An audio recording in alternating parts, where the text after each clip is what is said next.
Hi, Jeff. Hey, Meesha. Welcome to another episode of North Atlanta Real Estate with Jeff and Meesha Rawal. Yeah, so today, why don't we take a look at the purchase and sale agreement of the Georgia Association of Realtors. It's Form F201. So this is the one that most of the buyers today are going to be filling out with their agent, right? And so why don't we take a look as the market is shifting a bit and softening in most areas, why don't we talk about how that might affect the purchase and sale agreement as we fill out sort of the high level. We won't go into the boilerplate that's there. You can always reach out and ask us about that, but let's sort of hit the high level. Does that sound like a good idea? Fantastic. And the reason why we feel that market is shifting is because the year-to-date new listings in the greater Atlanta area has gone up by about 10%. We now have 39,000 houses that hit the market in the past year-to-date, and about 6,684 houses hit the market just in June in the greater Atlanta area. So there has been a huge increase in inventory, and we feel like buyers can ask for and kind of negotiate with sellers to get a better deal in the purchase and sales agreement. And we'll tell you exactly where to plug what in to help you be a better buyer in today's market. Yeah, I think that's a great idea. Okay, so I guess at first, at the very top, we have the obviously legal description, and that nothing changes there as far as the market goes. But as we get to the second section, it talks about purchase price, and obviously there. So have you found that it's in certain areas you might be able to get ask for a little more of a discount in the purchase price? Absolutely. We've seen houses be discounted by at least 8 to 10% in certain areas in the North Atlanta area. And I feel like point number 2 in the purchase and sales agreement, point number 3 tie in so well together because it's not just about the purchase price, it's also the seller paid closing costs, which factor into how a buyer feels about making an offer. So a lot of sellers are offering these seller concessions.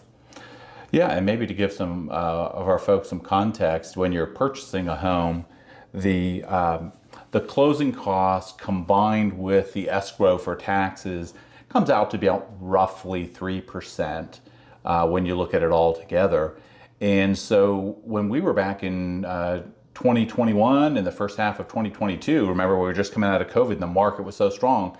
If you put some closing costs in there, you're never going to get your offer accepted. Isn't that right? Absolutely. And that brings us to the closing date and possession. Right back then, we were allowing sellers to keep possession of the house for like a month after closing because sellers were putting the house on the market and they did not know where they were going, and they would start looking for a house after they got the house under contract. Yeah. So that was a big incentive for sellers to accept an offer because the buyer would allow them to stay after closing. A flexible closing date and stay after. Yeah, absolutely right.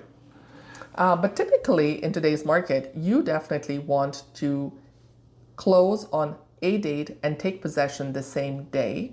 Yeah, I think that's the wise thing to do, right?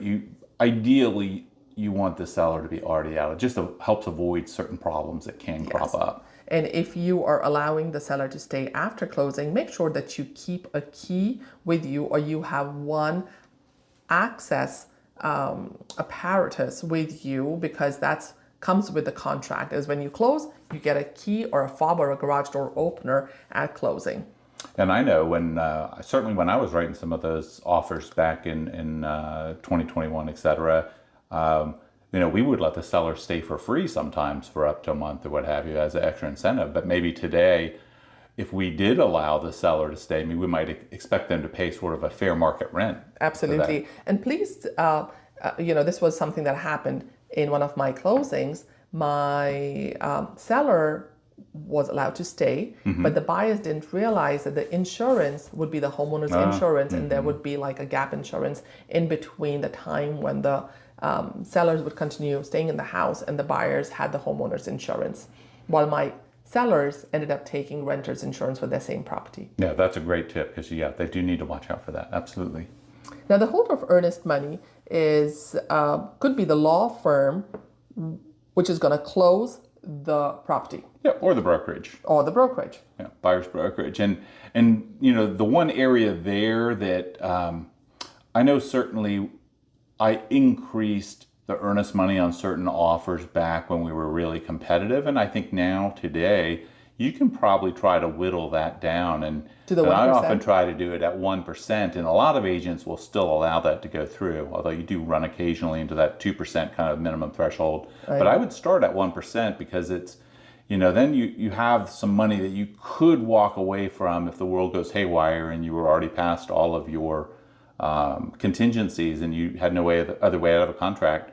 Maybe a quick thing I can point out that about this is, if you're in a contract, a buyer and seller, it is not, the seller doesn't have the option to cancel the contract.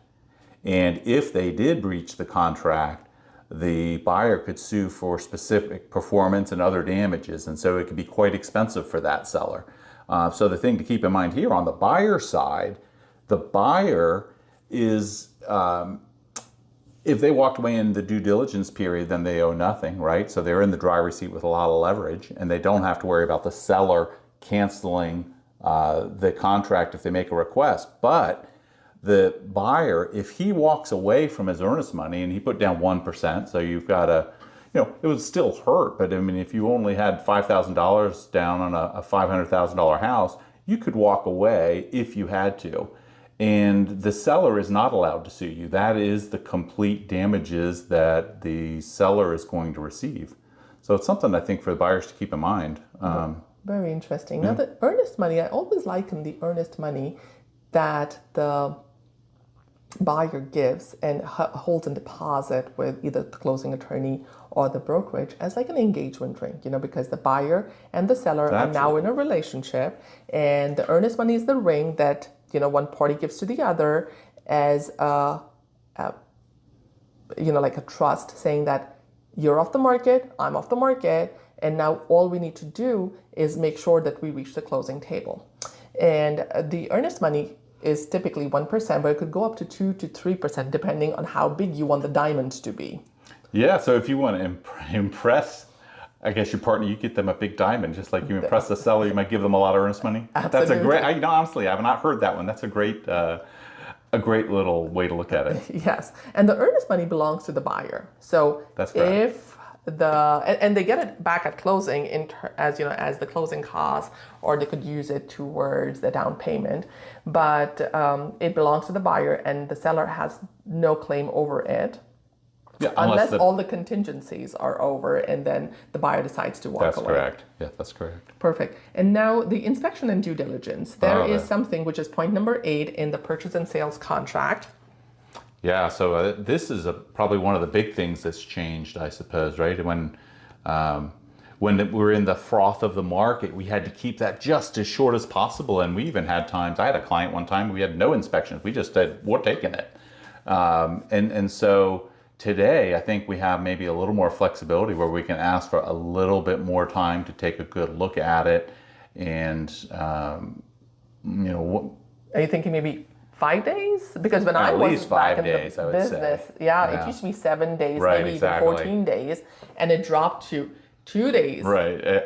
I think a lot of agents still like it at 5 days, but I think you can push that to 7, especially if you give them a little story of like, well, we're going to be out of town, or we hit the weekend. Yeah, and we're coming up, or you can say maybe 5 business days or something that gives you 7 days. I think, that you're much more likely to get that through today than you were, like you say, a few years ago. And these days, inspectors are not that busy. So you can't use that excuse anymore, right. saying that my inspector is busy, because the way the market's shifting, inspectors are also hurting for business. Yeah, that's true. Absolutely. All right. Now, there was this lead-based paint line item in there at point number 9, and these were for houses built before 1978. Now, we don't see too many houses built before 1978 in the North Fulton, South Forsyth area. We do sometimes. Once in a while in Roswell, we might get an occasional one, but that's more for like an in-town type of property.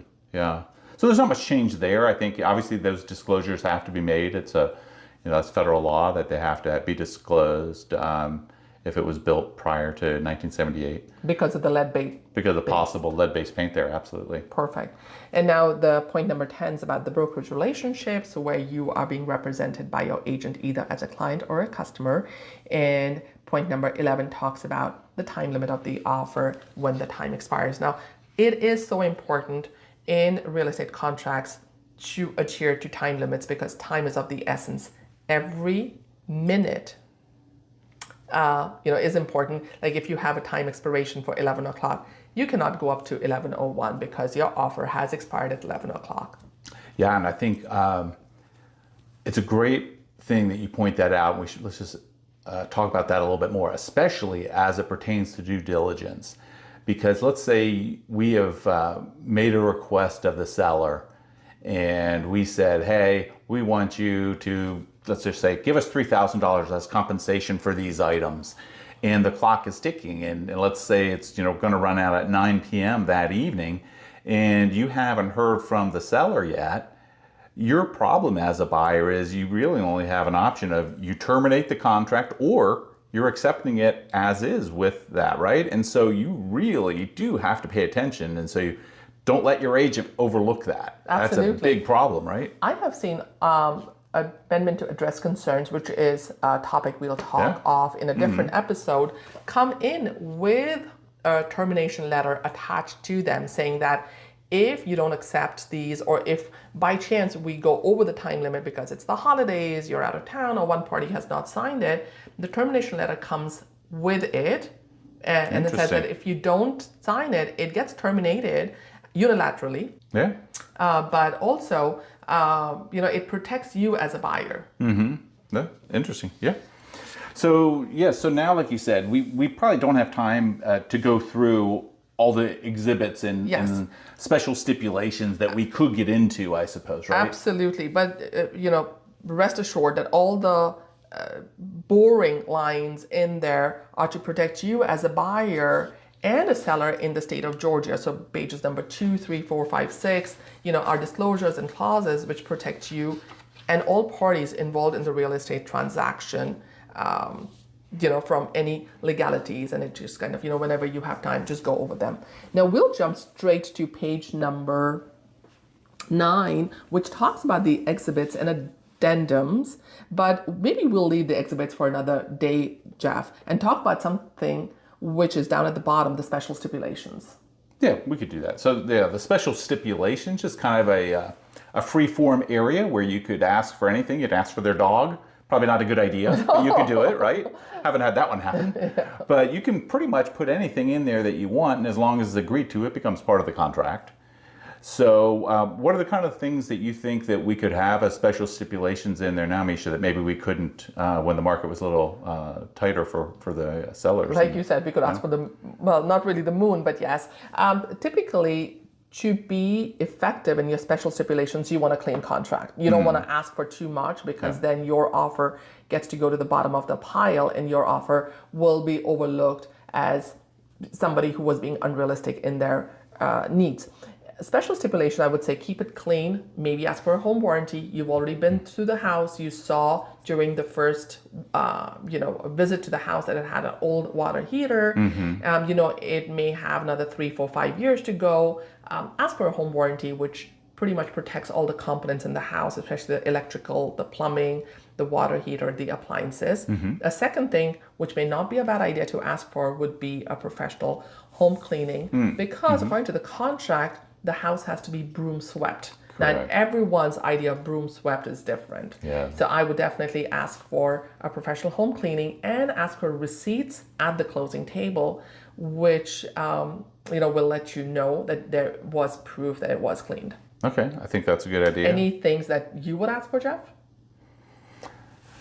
Well, I think, it's, it would go on a different form, but, if there's some personal property, you could have a personal property agreement, and we weren't able to really ask for much before, but let's say there's a washer and dryer there that they weren't planning to leave, and it is personal property in Georgia. You could ask for something like that to be included in the agreement. Like you said, we put that on a bill of sale, but I think that's something that you can dip your toe into, and what you really need to find out, I think, from your agent that you're working with, you really need them to ask, are we going to be in a multiple offer situation? Is that possible or likely? Some agents, you can tell they're telling the truth. Other ones, it's hard to tell, right? But if you're not going to be in a multiple offer situation, you have a much more flexibility of asking for some of these things. Also, if the home has been on the market for 50 days already, and maybe they have had no price reduction, and especially if the home is vacant, right? There's a lot of motivation, they're losing money each month,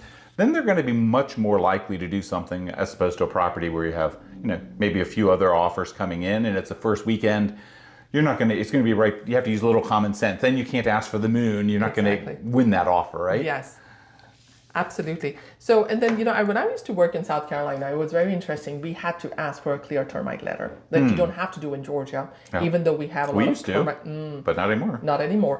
But, that might be something. If it's not, if the house does not have a termite bond already, it may not be a bad idea to ask for a clear termite letter. I think that's a great idea. You absolutely want to do that. Put it in the special stipulations. Yeah. And now we come to the final page of the contract, which is where you will sign as a buyer. Whoever else is signing on the contract will sign with them. Your agent will sign at the bottom to offer that purchase and sales agreement to the seller. Yeah, so I think it was a good sort of high-level look at this, and if folks have any questions, and if we sounded like we were talking gibberish or something, you have questions, give us a ring. We're happy to talk to you about it, maybe your situation in particular. Absolutely. Yeah. And we will do another episode about exhibits, which are on page number 9, to talk about backup agreements, the buyer brokerage compensation, which has been a huge talking point amongst agents, sellers, and buyers, and the other exhibits and addenda that you could add to the contract.